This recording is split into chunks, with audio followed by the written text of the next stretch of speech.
In just one single chapter of Exodus, an entire nation gets hit with two completely impossible crises, one right after the other. It's this incredible story of desperation, divine power, and a battle that would, believe it or not, define them for generations. So let's dive in and break down the unforgettable story of Exodus 17. So, let me ask you this. What do you think is harder? Facing down a thirsty mom that's about to turn on you, or a surprise enemy attack when you're at your most vulnerable? It's a tough call, right? Well, in this one chapter, Moses has to deal with both. He's got a rebellion on the inside and an enemy on the outside, all happening in the exact same place.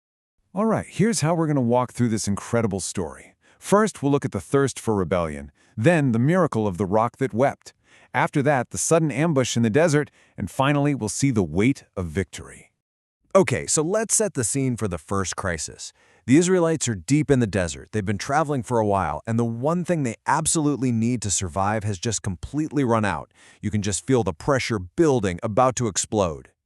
We kick things off with verse 1. Just picture this. The sound of a million footsteps just stops. This massive caravan of people, their children, all their animals, they've come to a grinding halt in the sun-baked rocky wasteland called Rephidim. And the reason they've stopped? There's no water, not a single drop. The silence is probably terrifying, just the sound of dry, thirsty breathing. And right away, in verse 2, that quiet desperation turns ugly. The crowd becomes this angry mob, and they swarm Moses. Their faces are just filled with accusation. The text says they contended with him, which means they were looking for a fight. And their demand is blunt, it's brutal. Give us water. By verse 3, it gets way more personal. It's not just a complaint anymore. They're basically accusing him of attempted murder.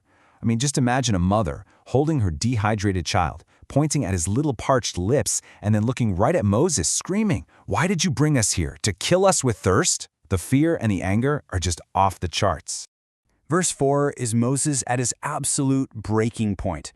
You can just hear the panic in his voice as he cries out to God. The mental picture here is so tense and claustrophobic. Moses is trapped in the middle of this mob. His face is just etched with fear. And then you see it. In the crowd, hands are starting to reach down, picking up rocks. This is not a metaphor. This is real.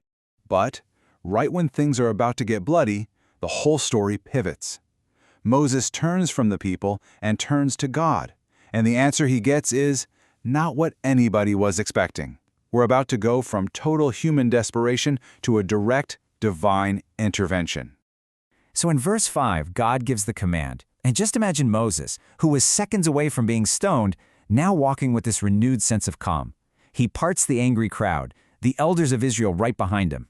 And in his hand, he's holding that famous staff, the one that parted the Red Sea. He's holding it now not like a weapon, but almost like a key. Now for the first part of verse 6.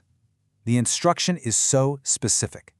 Picture Moses standing in front of this giant, sun-bleached boulder on Mount Horeb. It's the perfect symbol of everything dry and lifeless. And he just raises that staff high up against the sky, getting ready for one single powerful strike. And the second half of verse 6, wow, this is the payoff. Moses strikes the rock, and at that moment of impact, water just bursts out. And we're not talking about a little trickle here. No, this is a torrent, a river, gushing out of solid rock, carving a path through the dust, and bringing life and shock and relief to the stunned crowd. It's unbelievable.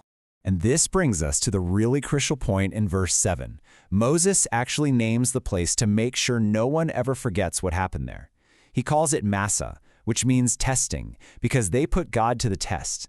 And he calls it Meribah, which means quarreling, for their fight with him. These names are now burned into their history, a permanent reminder of this whole crisis. Now you think that's where the story ends, right? Crisis solved, everyone's happy, but nope, there is literally no time to celebrate. Just as the Israelites are finally getting a drink, a brand new, even scarier threat just appears on the horizon. Verse 8 hits you like a punch to the gut. It's so abrupt. Just picture that scene of relief. People laughing, drinking water, and then it's just shattered. Suddenly, these Amalekite warriors, a tribe known for their cruelty, come swarming over the dunes. It is a brutal, unprovoked ambush on a tired and vulnerable people. But in verse 9, Moses doesn't panic. He immediately comes up with this brilliant two-front battle plan. First, he tells his top general, a guy named Joshua, choose your men and go fight. That's the ground war. But second, Moses says he is going to take the spiritual battle to a higher ground, literally, to the top of a nearby hill. Verse 10 shows the plan kicking into gear. The best way to picture this is like a split screen in a movie. On one side, you've got Joshua, this fierce warrior, leading his men into the chaos of battle down in the valley. You can almost hear the clash of swords. And on the other side, you see three figures, Moses, his brother Aaron, and another man named Hur, reaching the quiet summit with a clear view of everything below. And this right here is where the battle gets really, really strange. The victory isn't just going to be about swords and shields. Something else, something powerful and mysterious, is about to decide who wins and who loses. Verse 11 reveals the secret weapon. It's wild. There's this direct, supernatural connection between what's happening on the hill and what's happening in the valley. As long as Moses can keep his hands held up high with the rod of God, the Israelite soldiers are winning. But the second his arms get tired and start to drop, the Amalekites push back and start winning. The entire war depends on one man's physical stamina. Well, verse 12 gives us one of the most iconic images in the whole Bible. Moses' arms are on fire, they feel like they're made of lead. He can't hold them up anymore. So Aaron and Hur, they find a stone for him to sit on, and then they stand on either side of him, and they physically hold his arms up for him. Just picture that for a second. Three men on a hilltop, working together, literally holding the fate of their nation in their hands as the sun slowly sets behind them. And because they kept his hands steady, verse 13 tells us the outcome. Joshua's army won a decisive victory. Imagine Joshua, totally exhausted but victorious, standing on the battlefield as it finally goes quiet at dusk. The victory was won by his sword, for sure, but it was secured by the struggle happening on that hill. In verse 14, God makes it clear, this event has to be remembered forever. Just see Moses' hand, carefully writing this whole story down on a scroll. This isn't just a battle report. It's a memorial to God's power, and it's also a written judgment against Amalek for what they did. Then, in verse 15, Moses builds an altar, and he gives it a special name, Jehovah Nissi, which means, the Lord is my banner. Now, a banner is like a flag that an army rallies behind, right? So Moses is making a powerful statement. God himself was their rallying point. He was the true reason they won. And the chapter closes with this really heavy declaration in verse 16. Because Amalek chose to attack God's people at their weakest, they were, in effect, attacking God himself. And the consequence is severe. You can almost picture this divine oath being sworn, a conflict that will now echo down through the generation.